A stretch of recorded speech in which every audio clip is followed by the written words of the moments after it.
देखिए ईडब्ल्यूएस वर्ग की मांगे हैं उनको लेकर के आज हमने ये मीटिंग और प्रेस कॉन्फ्रेंस रखी है। 3 साल से हमारा बजट सरकार दे रही थी। 2022 में 100 करोड़ रुपए ईडब्ल्यूएस वर्ग को दिए, 2023 में 200 करोड़ रुपए ईडब्ल्यूएस वर्ग को दिए, 2024 में 150 करोड़ रुपए ईडब्ल्यूएस वर्ग को दिए, लेकिन 2025 में उस बजट को जीरो कर दिया गया। आखिर क्यों? हम ये पूछना चाहते हैं सरकार के प्रतिनिधियों से कि किसने आखिर कैंची चलाई हमारे बजट पर, हमारे बच्चों के बजट पर किसने कैंची चलाई और क्यों चलाई, इसकी जांच करवाई जाए। क्या हमारे सामान्य वर्ग का कोई वोट बैंक नहीं है जो इस तरह से कैंची चलाने का प्रयास किया गया?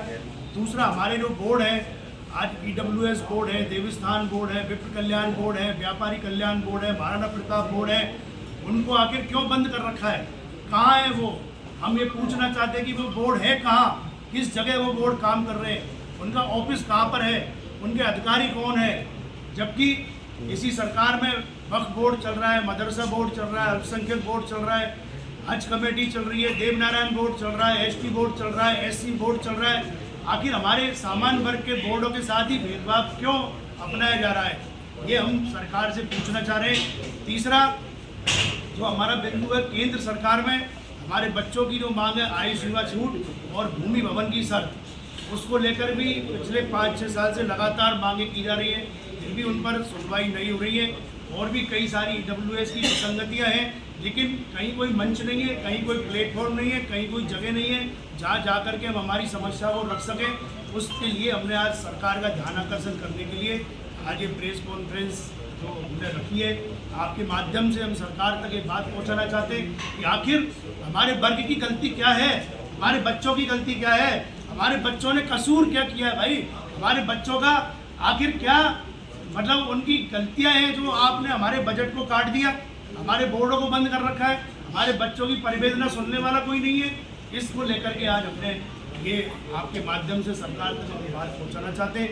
चौथी जो मांग है, पंचायत चुनाव नगर पालिका में 10% सीटें आरक्षण देने की, वो हमें आरक्षित की जाए। जब सभी वर्गों की, सभी कास्टों के लिए जब सीट आरक्षित है, एसटी के लिए, एससी के लिए, ओबीसी के लिए, तो हमारे ईडब्ल्यूएस वर्ग के लिए भी ये सीटें आरक्षित की जाए, क्योंकि हमारा राजनीतिक प्रतिनिधित्व एक तरह से ख़त्म किया जा रहा है। राजनीतिक षड्यंत्र के तहत हम लोगों को धकेला जा रहा है, हम लोगों को पीछे किया जा रहा है। ये हम बर्दाश्त नहीं करेंगे और इसके लिए हम चरणबद्ध तरीके से हमने आंदोलन चलाने की रूपरेखा तय की है।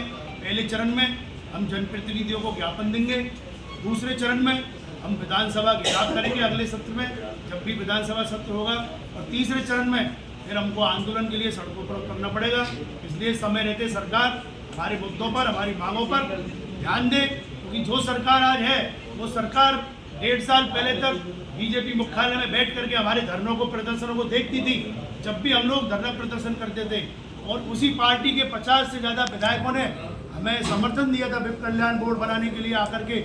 आज 1.5 साल के बाद वो क्यों नहीं सोच रहे हमारे इस बोर्ड के लिए, हमारे ईडब्ल्यूएस के लिए, देवस्थान के लिए? इसलिए सोचना पड़ेगा और आपके माध्यम से हम ध्यान आकर्षण सरकार का करना चाहते हैं। सुनील उदैया, प्रदेश संयोजक, ईडब्ल्यूएस बोर्ड, संस्थापक विप्र महासभा। वन इलेक्शन की तर्ज पर राजस्थान के अंदर स्थानीय निकायों के चुनाव होना तय किया गया है।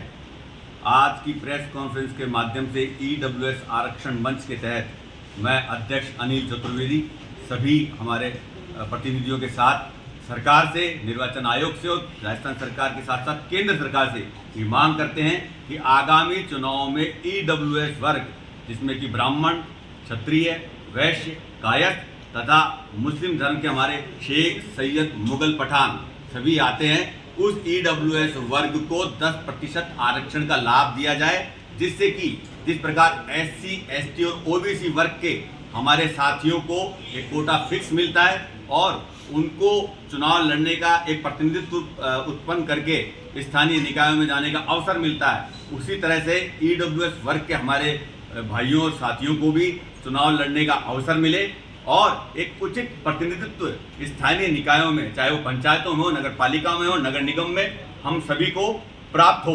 क्योंकि कई स्थानों पर ऐसी स्थिति है कि हमारे युवा और हमारे जो प्रतिभावान राजनीतिक साथी हैं वो चुनाव तक नहीं लड़ पा रहे हैं। ऐसी स्थितियां पैदा हो जाती है कि हमारा नेतृत्व शून्य होता जा रहा है। और इसी के साथ साथ कनेक्टिंग हमारी मांग दूसरी ये भी है कि राजस्थान में प्रचलित जितने भी राजनीतिक दल हैं, चाहे वो कांग्रेस हो, भारतीय जनता पार्टी हो या अन्य मजबूत दल हो, उन सभी जहां सामान्य वर्ग की सीट है वहां सामान्य वर्ग के व्यक्ति को ही इन निकायों के चुनाव में टिकट प्रदान करें, क्योंकि रिजर्व कोटे वाली व्यक्ति को सामान्य वर्ग वाली सीट पर टिकट लेने का अधिकार, चुनाव लड़ने का अधिकार नहीं है। उसके लिए ऑलरेडी कोटा सेट है, वहां पर सामान्य वर्ग का व्यक्ति ही चुनाव लड़ेगा और उसी को टिकट दिया जाना चाहिए। हमारी इन मांगों के लिए चरणबद्ध तरीके से प्रथम रूप में हम विधायकों और सांसदों को ज्ञापन देंगे, तत्पश्चात धरना देंगे। धरने के बाद भी हमारी मांगे नहीं मानी गई तो हम विधानसभा घेराव करेंगे। हम सब एक हैं। भारत माता की जय।